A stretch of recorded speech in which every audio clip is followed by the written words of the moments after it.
Thanks for watching Community Update for Friday, February 26th. I'm Steve Erickson. We start with good news out of St. Paul related to the state budget. A big deficit projected for the coming biennium has now flipped to a big surplus. Today, Minnesota Budget and Management announced a $1.6 billion surplus for the next two-year budget cycle, which is fiscal year 2022 and 2023. Back in December, that two-year budget period was projected to have a deficit of $1.27 billion. State officials credit a higher revenue forecast, lower state spending, and an increased surplus for the current fiscal year. This update will help lawmakers craft a new state budget. Governor Tim Walz unveiled his bonding proposal this week. His proposal calls for spending $518 million, including $150 million for rebuilding neighborhoods hit by protests last summer and $43 million for security upgrades at the state capitol. $100 million is also included for affordable housing and $10 million for design and environmental work for a second daily Amtrak train between St. Paul and Chicago. Well, no surprise here, mass transit ridership plummeted last year due to the COVID-19 pandemic. This week, the Metropolitan Council reported that ridership fell by as much as 60% on local bus routes, 70% on light rail, and 95% on express bus routes and the North Star commuter rail line. Officials say express ridership and commuter rail took the biggest hit as people who could started working from home instead of heading into the office in downtown Minneapolis and St. Paul. The Metropolitan Council expects transit ridership to pick up this summer and fall as COVID cases decline and vaccinations increase. As for those vaccinations, the state is expecting more and more doses to arrive in the coming weeks. On Thursday, Governor Walz updated the state's plan for who will be vaccinated when. Currently, the push is on to get seniors 65 and older vaccinated by the end of March. Then in April, people with specific high-risk health conditions like COPD and active cancer will be added, along with targeted essential workers like processing plant employees. Healthy members of the general public likely won't get the vaccine until summer. There is a robust ecosystem that allows you to get your vaccine in the easiest way possible. You should be able to get it with your doctor if that's easier for you. You should be able to get it at the local Hy-Vee or the local CVS.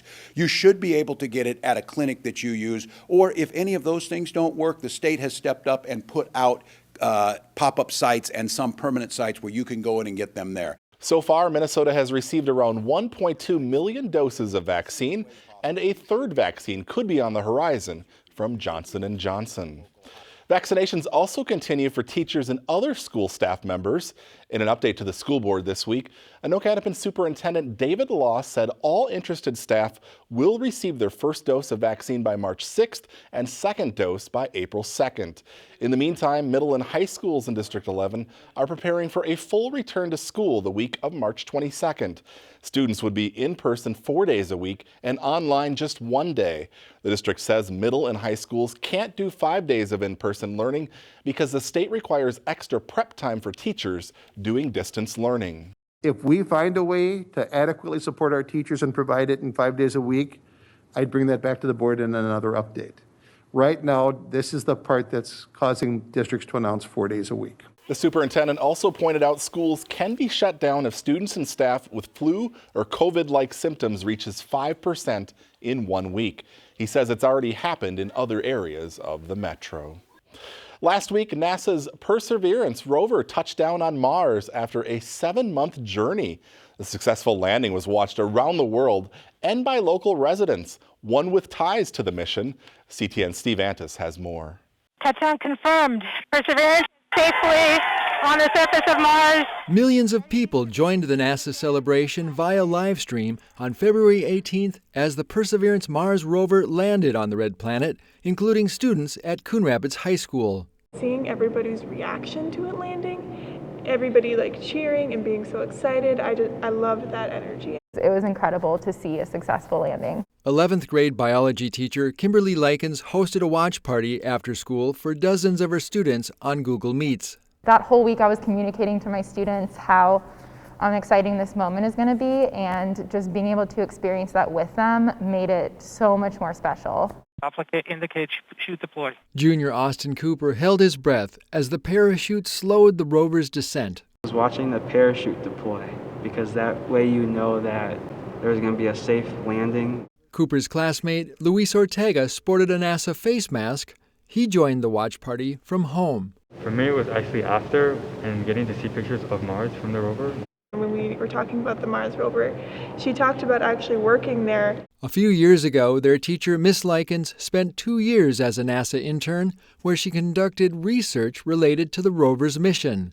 They call it the Mars Yard at JPL. They actually do testing and how the rover moves over rocks and stuff. The students who showed up to watch the landing got to celebrate a giant step forward for science. Me showing passion for it, I can see that they became passionate for it just by default. And I think they really enjoyed having a moment where we could celebrate something positive this year. From Coon Rapids High School, I'm Steve Antis reporting for Community Update. The Perseverance rover will be collecting soil samples during its mission. Eventually, NASA hopes to return those samples back to Earth for testing of biosignatures, or signs of life. The 3M Open returns to Blaine this summer, and it appears golf fans could get a front row seat to all the action. Organizers of the PGA Tour event plan to ask state officials to allow up to 10,000 people per day to attend the tournament at the TPC, which takes place July 23rd through the 26th.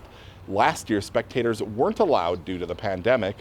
Safety proposals for the tournament include mandatory masks, temperature checks, and COVID testing for players, caddies, and staff. Before we go, a quick reminder about the city's Front Door Grant Program. The deadline to apply is Monday, March 1st. This is the third year of the Curb Appeal program, which provides grants to homeowners who want to improve the outside of their property. For more information or to apply, log on to the city's website, coonrapidsmn.gov. We also got late word this week that the driving range at Bunker Hills is opening this weekend, so if you're itching to get out on the course, head to Bunker Hills. All right, that's going to do it for us this week. Thanks for watching. We'll see you back here again in March.